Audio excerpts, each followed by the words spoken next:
जोरदार टाळ्यांच्या गजरात सर्वांनी स्वागत करायचं आहे.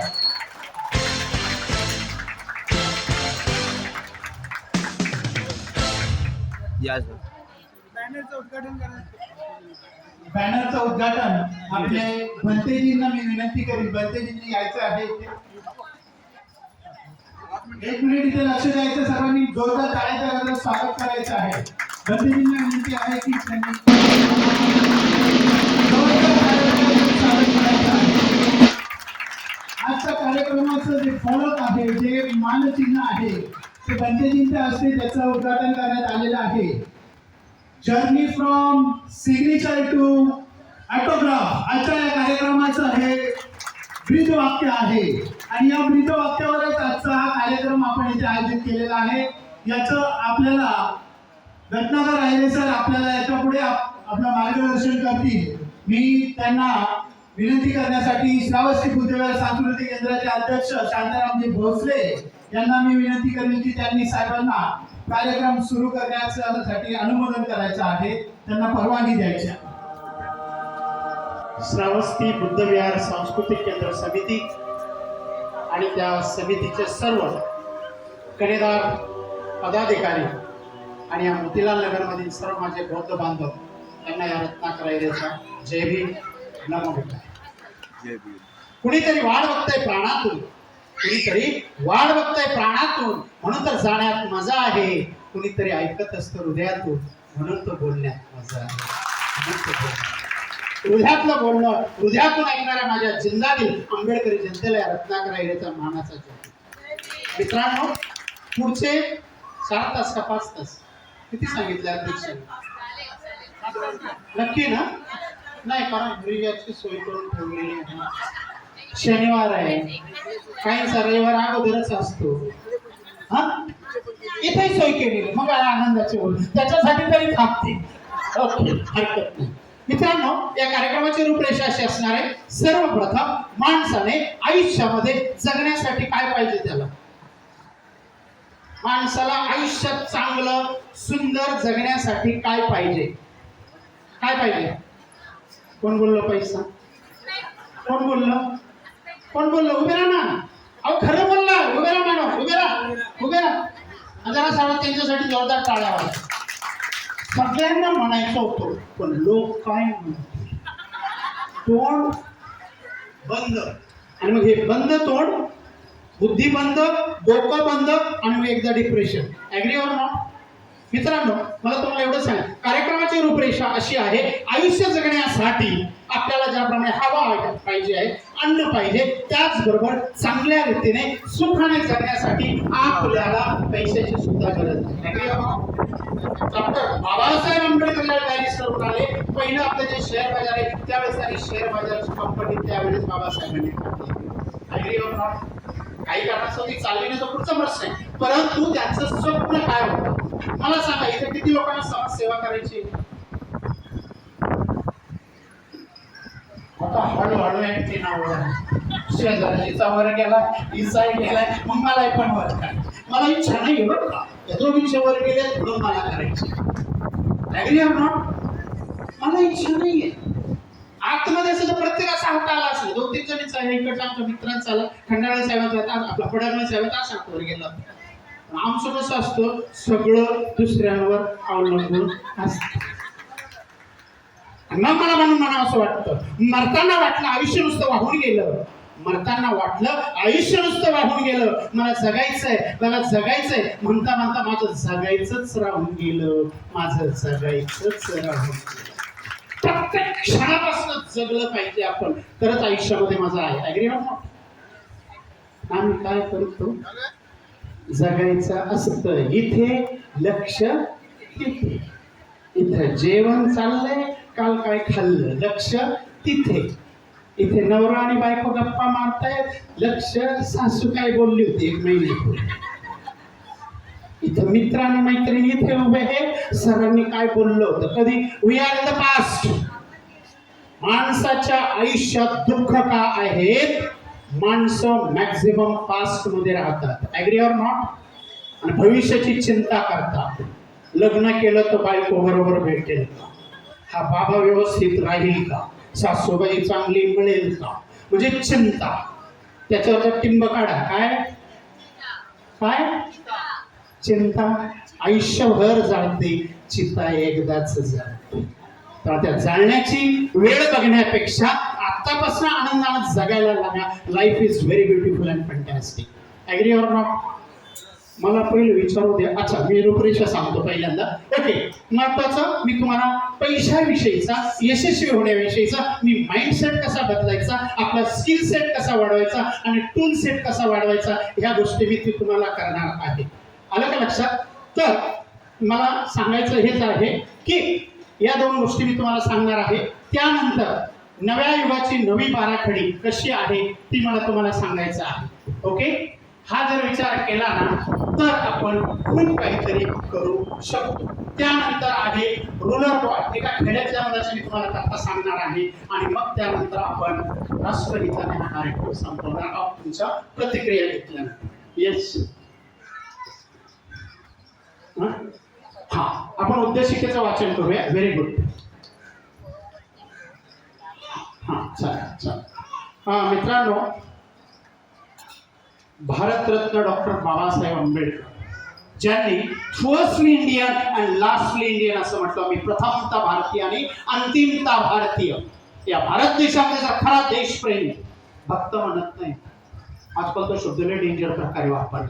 खरा देशप्रेमी, प्रखर राष्ट्र देशप्रेमी ते कोण होते? डॉक्टर बाबासाहेब आंबेडकर. आणि तसाच एक राष्ट्रप्रेमी होता जो आपल्यामधनं काल निघून गेला, ज्याने आपल्या या भारताची औद्योगिक क्रांती, ज्यांनी आपल्या देशासाठी लोकांना रोजगार निर्मिती, ज्यांनी कारखानदारी काढली आणि या देशावर मनापासून प्रेम केलं, अशा आपल्या सगळ्यांचे लाडके आज आपल्यामध्ये नाही आहेत. ज्यांना टाटा करताना प्रत्येकाच्या हृदयातनं काय दुःख आणि डोळ्यातनं अश्रू आले टाटा करताना, असल्या ते रतन टाटा यांच्यासाठी आपण प्रत्येकाने 2 मिनिटं उभं राहायचंय आणि आपण त्यांना आपण श्रद्धांजली देऊया.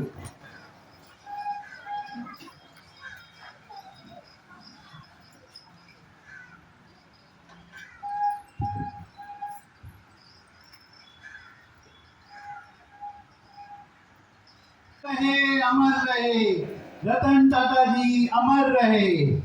यानंतर सपना पंडागळे या पुढे जो बोलतील त्यानंतर सर्वांनी बोलायचंय आणि मनापासून बोलायचंय. सर्वांनी बोलायचंय. पाठीमागे कृपया आपले मोबाईलवरती बघणं बंद करा. जर मोबाईल बघायचा असेल हा कार्यक्रम इतका महत्वाचा नाहीये. मोबाईलवरनं आपण बाहेर बघू शकतो. तर मला इथं गर्दी नको आहे, गर्दी लोकांची गरज आहे. गर्दीची गरज नाही. इथे 10 लोक राहिले तर त्यातनं जरी काही जर बाबासाहेबांचं जर तुम्ही ज्ञान पण घेऊन गेलं तर तुमचं आयुष्य तुम्ही बदली करू शकता. Thank you very much. Sapna Atul Pandangale आपल्या समोर उद्देशिकेचं वाचन करणार आहेत आणि आपण सर्वांनी अगदी सुस्पष्ट आवाजात तिच्या नंतर बोलायचं आहे. विश्वाला शांततेचा संदेश देणारे महाकारुणिक तथागत गौतम बुद्ध, विश्वरत्न बोधिसत्व परमपूज्य डॉक्टर बाबासाहेब आंबेडकर, आरक्षणाचे जनक छत्रपती शाहू महाराज, संत गाडगे महाराज, सावित्रीमाई रमाई जिजाऊ, सर्वांना माझा त्रिवार वंदन. थोडा आवाज वाढव. पूज्य म्हणते यांना सुद्धा माझा त्रिवार वंदन. इथे व्यासपीठावर उपस्थित असलेले डॉक्टर रत्नाकर आहिरे सर यांना माझा मानाचा जय भीम आणि सर्व इथे जमलेले धम्म बांधव आणि भगिनी सर्वांना माझा क्रांतिकारी जय भीम. धम्मचक्र प्रवर्तन दिन 2568वा धम्मचक्र अनुवर्तन दिन आज आपण इथे साजरा करत आहोत. मी जयश्री उर्फ सपना अतुल पंडागळे आणि माझ्या पंडागळे परिवारातर्फे आपणा सर्वांना मंगलमय शुभेच्छा देते. आता मी भारताचे संविधान उद्देशिका वाचन करणार आहे. माझ्या पाठोपाठ तुम्ही स्पष्ट आवाजात जोरात अगदी मनापासून माझ्या मागोमाग म्हणायचं आहे. मी सुरुवात करते. आम्ही भारताचे लोक भारताचे भारताचे भारताचे सार्वभौम सार्वभौम समाजवादी समाजवादी उद्देशिका धर्मनिरपेक्ष लोकशाही लोकशाही गणराज्य घडवण्याचा व त्याच्या सर्व नागरिकांस सामाजिक आर्थिक व राजनैतिक न्याय विचार अभिव्यक्ती विश्वास श्रद्धा व उपासना याचे स्वातंत्र्य दर्जाची व संधीची समानता निश्चितपणे प्राप्त करून देण्याचा आणि त्या सर्वांमध्ये व्यक्तीची प्रतिष्ठा व राष्ट्राची एकता आणि एकात्मता यांचे आश्वासन देणारी बंधुता प्रतिवर्धित करण्याचा गांभीर्यपूर्वक निर्धार करून आमच्या संविधान सभेत आज दिनांक 26 नोव्हेंबर 1949 रोजी याद्वारे हे संविधान अंगीकृत आणि अधिनियमित करून स्वतः प्रत अर्पण करीत आहोत. जय भीम. जय हिंद जय हिंद. यानंतर मी सरांना पुढील कार्यक्रमासाठी त्यांना विनंती करीत आहे. 100% ऐकायला आलो तर आता मला वाटतं मी जे म्हणतो आहे तसं तुम्ही माझ्या मागे म्हणा आणि म्हणजे मी करायला लावतो. खरोखर तुम्ही ऐकायला आलेत की नाही आपण करू. सगळ्यांचे फोटो घ्यायचे बरं, म्हणजे व्हिडिओ. खोटे बोलले तर आपण त्याच्या घरी टाकून देऊ आणि इथं चॅनल असेल त्या चॅनलवर तुम्ही काय म्हटलं 100% ऐकायला. बरोबर. आता मी जसं बोलेन तसंच करायचंय. सूचना कळली, मराठीत सांगितली, इंग्लिश मध्ये सांगू का, आरचीला बोलू का, नको बा का माझ्या भाषेत सांगू, साऊथ इंडियन कन्नड भाषेत का मी साऊथ इंडियन आहे. बरोबर. हां, रंगावरून तरी कळतंय ना, बाकीचं सोडून द्या. ओके. हां, आता तुम्ही म्हटलं मी जसं बोलेन तसं करेन. तुम्ही 100% ऐकाल. असं करा. असं नका करू ना मास्तर, बस कुठं पळायला लागलेले. असं करा. डोक्यावर ठेवा. स्वतःच ठेवा. पहिलं शेजाऱ्याची नाही काळजी असते, आपल्याच डोक्यावर ठेवा. कारण आपण दुसऱ्याला सुधारायला जातो. आपण आहोत तसंच राहतो. नाकावर ठेवा, कानावर ठेवा, गालावर ठेवा. आता हात हलवू नका. याला गाल म्हणतात का मॅडम? याला गाल म्हणतात का मॅडम? याला गाल म्हणतात. मोतीलाल भाऊ याला गाल म्हणतात का रे? मग मी का कुठं ठेवायला लावला होता? मग कुठं ठेवला तुम्ही? आता हे म्हणतात तुम्ही ठेवला म्हणून. मी काय बोललो होतो? मी 100% ऐकायला आले होते. तुम्हीच बोलले, मी बोललो का? आता लगेच इकडेच. आता ह्या बाजूला इकडे होता, लगेच. अरे जो स्कूल में पढ़े हो ना वो तुम्हाला जास्त किती लोकांचे सगळेच काय काय लागलं? 55 ते 60% लोकांचा हात बसले साहेब.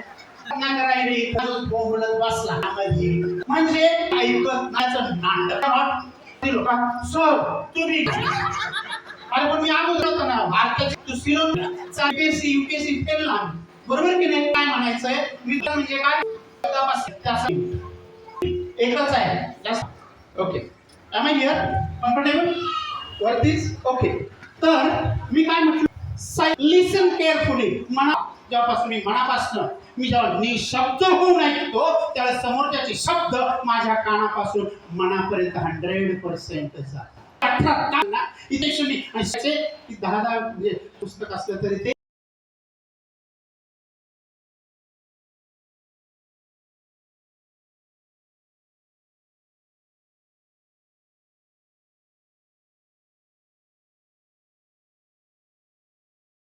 बाबासाहेब 2 हात 2 पाय ते आपल्यापेक्षा तरी किती होते. Agree or not?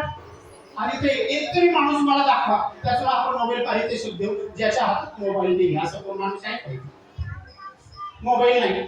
मग ते गृहिणी असू द्या, विद्यार्थिनी असू द्या. बाबासाहेबांकडे त्या काळात काय होतं? रिसोर्सेस होते. रिसोर्सेस. अरे त्याला शाळेमध्ये जायचं काय नव्हतं, त्याचा पाय बंद होता. त्यामुळे शाळेच्या पायावर आपण युनिव्हर्सिटीच्या व्हाईस चान्सलरच्या समोर डोळ्यात डोळे घालून बोलतो. Yes or no? 5 स्टार हॉटेलमध्ये जातो, गाडी घेऊन फिरतो. मोबाईल किती मोठा आहे, उंचीपेक्षा मोबाईल मोठे येतात. सो थॉट रिप ऍक्शन. तिथं वडाचं झाड आहे समजा एक मोठं, किंवा पिंपळाचं झाड आहे. बीज केवढं असतं वडाच्या झाडाचं? मोहरीपेक्षा छोटं असतं, पण त्याच्यात एवढा मोठा वटवृक्ष सामावलेला असतो. Yes or no? मग तो असतो म्हणजे विचार. तसा तुमच्या डोक्यामध्ये बीज म्हणजे काय? विचार. हा चांगले विचार पेरा, चांगली कृती करा. चांगली कृती करा, चांगल्या सवयी लागतील. चांगल्या सवयी पेरा, चांगला स्वभाव होईल. चांगला स्वभावाने काम करा. आयुष्यामध्ये तुम्ही अशा डेस्टिनेशनवर पोहोचा, शिखरावर पोहोचा. तर लोक तुमच्याकडे बघताना त्यांच्या टोप्या पडल्या पाहिजे. विसरनो. पण मी काय कमांड देतो? मी तर मोतीलाल नगरमध्येच राहतो. मी तर 10वीला तर तिकडे आषाढी 2-3 माऱ्या केलेल्या आहेत. 12वीला तर मला इंग्लिशच जमत नाही. मला कोणी बोलायला लावलं तर माझा मायकेल जॅक्सनच होऊन जातो. कोणी जर मला भाषण करायला बोलवलं तर माझ्या पोटात एवढा खड्डा पडतो तर ती 153 नंबरची बस बसेल की काय, एवढा पोटात खड्डा पडतो. माझी आई तर हाऊसवाईफच आहे, माझा बाप तर रिक्षा ड्रायव्हरच आहे, आम्हाला तर काहीच नाही. हे लेबल कोणी लावले? हे लेबल कोणी लावले? किती लोकांनी स्वतःला लावले? ज्यांनी स्वतः लावले त्यांनी हात वर करा. काही नाही लावले का नाही तेच माहित नाही आणि कशाला हात वर करू? सर जेवायला कधी भेटणार तेवढं सांगा. हा महत्वाचं कार्य आहे ना. जिवंत राहायचं म्हणजे खायला पाहिजे की नाही? खाल्लं पण जगायचं कशासाठी? याचाच जर माझ्याकडे काय नसेल, ब्लूप्रिंट नसेल, तर मी काय करू शकतो? ऍग्री आहात ना? तर मला हेच म्हणायचं आहे का मी तुम्हाला बोलायला गेलो पण ते सगळं कुठे गेलं? सायलेंट ऐवजी मी काय केलं? इकडे पोहोचलोच नाही. सायलेंट आपल्या लिसन वरनं सायलेंट वरती. त्यामुळे आयुष्यात यशस्वी व्हायचा पहिला धडा 100% समोरच्याच ऐका.